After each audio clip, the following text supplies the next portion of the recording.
Hey, you guys want to see how I plant peanuts? I got this bag off of Amazon. I boiled literally all of this, so I actually got to eat it.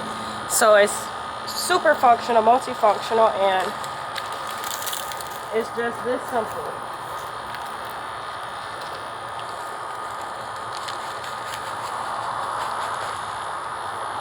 There you have it. Peanuts planted.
Something has already got to this. This video was supposed to be showing you, and I'm still gonna do it, but I'm so freaking upset about that. I guess they realized the same thing I did yesterday, which was it's not ripe yet. Oh, there's a bug on it right now. Ew. I freaking hate bugs, y'all. And I don't got no pruners on me. Get off. Get off. Okay, you know what? That was a bad plan. There we go. Is there anything else on here I should know about? Ugh. I don't know what that was that tried to bite it. I'm gonna go get the pruners. So I'm using these little mesh bags. My lash tech would give me these, so I have a bunch of them. Take the bag and stretch it out as much as you can and just put it over the fruit.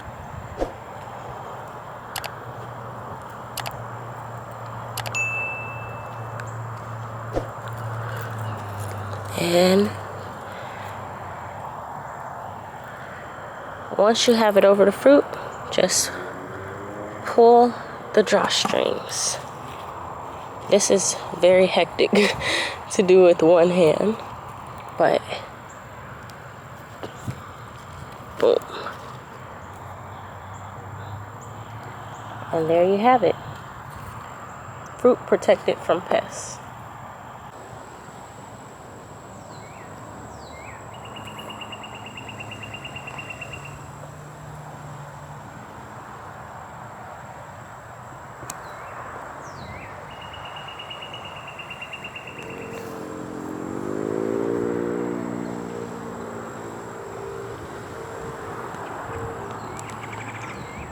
So right now I am checking out my seedlings to see which ones are ready to go in the ground and which ones can stay here to get a little stronger. These are peppers. I'm gonna let them grow a little bit longer. I think these are peppers. I know these are peppers. There's one that's pretty tall, but I'm gonna just leave that one in there just not to cause confusion. But these tomatoes have beautiful, beautiful roots. Look at this one. Coming in from all sides. So these are definitely ready to go in the ground. And they're gonna do fantastic because the roots are spread out like this. So they're ready to just go and find nutrients. They're not all wrapped up within themselves. That's why I love these seed starting trays from Epic Gardening, because they have these slits on the side that allow for oxygen, and at the bottom where you could just pop it up.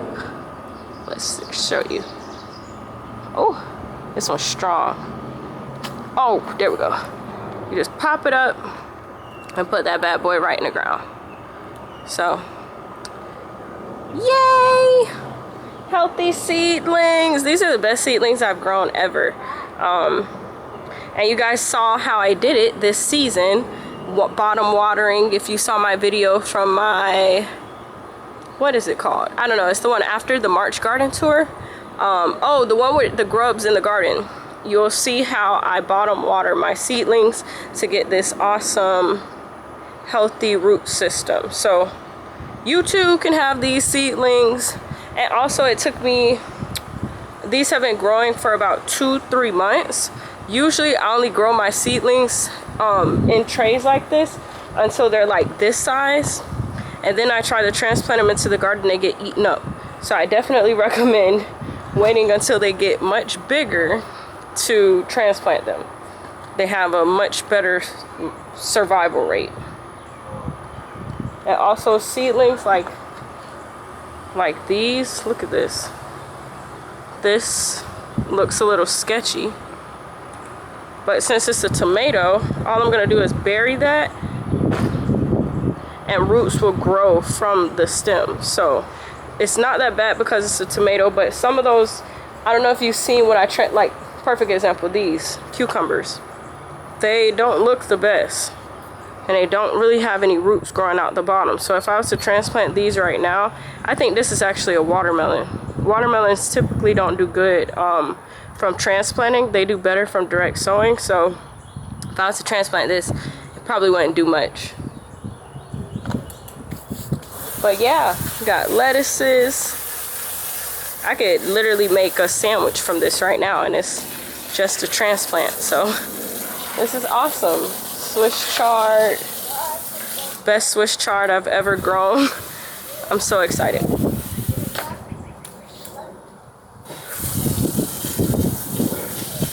So let's find a great spot for this tomato. Okay, so I actually decided that I'm gonna put these tomatoes right here next to the trellis.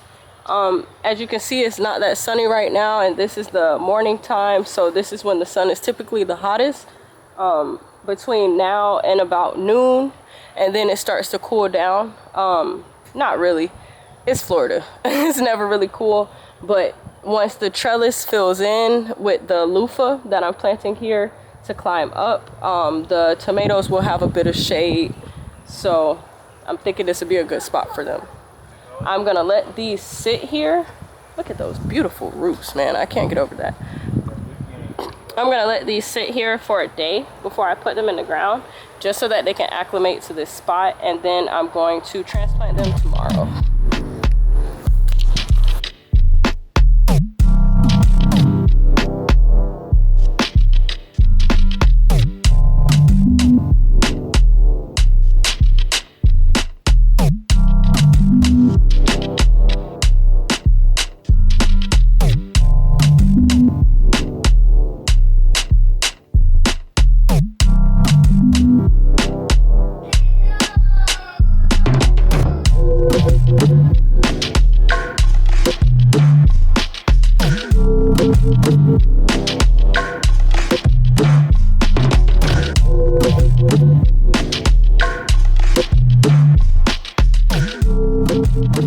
So I've decided that I'm just gonna wait for the rain to do the nematodes. Hydrating the soil was still beneficial because we just transplanted our You got a troll. Troll alert, troll alert. troll alert, troll alert. We just transplanted all of our seedlings for the springtime, and the soil. Oh my gosh. I'm about to close this thing up, bro. The soil needs to be wet when you transplant so that your plants have connection to the atmosphere. So yeah, when you wet it, it allows for them to have space to grow. They're not just contracted to the small area where they have water from being in the pot. So I wet everything. The what is it called? It's not an ecosystem. I guess it is an ecosystem. The ecosystem is all connected through water now, so they'll do fine. I'm just gonna keep watering them, but we're just gonna wait for the rain to penetrate the soil deeply before I do the nematodes. So it's probably gonna be like another week or two before you guys get that video to see how I actually do it. Until then, I have my nematodes in the fridge like you're supposed to. They last up to 2 months in the fridge, so we can't wait. You got like another month. You got, I know. It's been a month since I bought them. Rain. I know. Where are you? Literally, guys, in zone 9B, it's been at least 2 months, at least, since we've got a deep rain. The last time we got a deep rain was like Christmas. It's literally been since like December. So everything is like bone dry out here. The only thing that's saving it is the fact that the sun hasn't been blitzing every single day. It's actually been kind of cool. Yeah. So we're not doing too bad, but it's been like ridiculously dry. And according to the Farmer's Almanac, it's gonna be dry this season. So I'm just waiting. We're just waiting. So why do the nematodes need water though? They need water just like the plants to be able to penetrate deeply. If you know, the water is the connection to everything. We're all made of water. So if there's no water present, then they can't spread.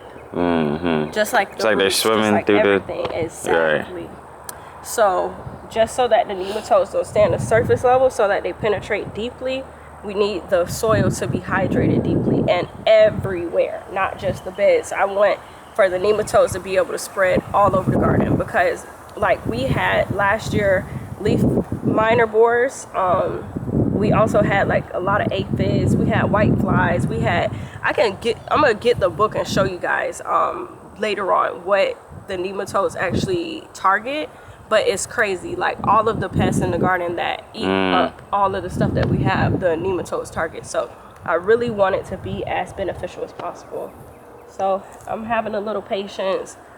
If it comes down to it and it's starting to look iffy, like if it's pretty much 2 months, I'm just gonna have to do it myself. But I really pray, pray that we get rain before I have to go out and... Can you do a rain dance?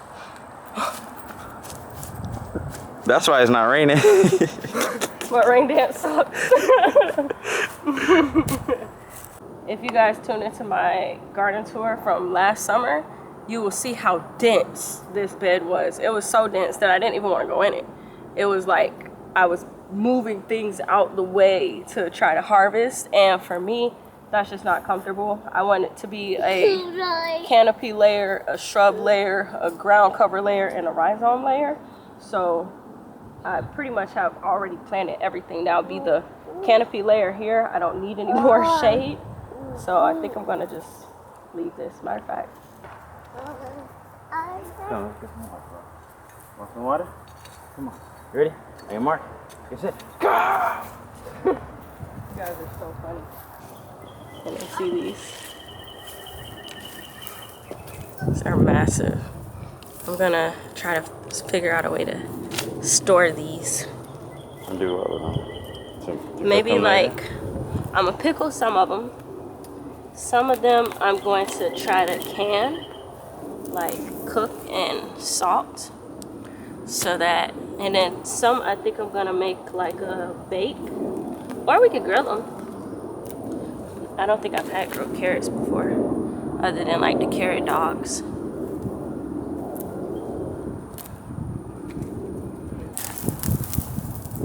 Damn. So cool.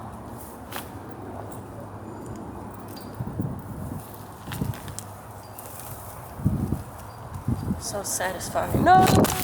Oh! There goes the land.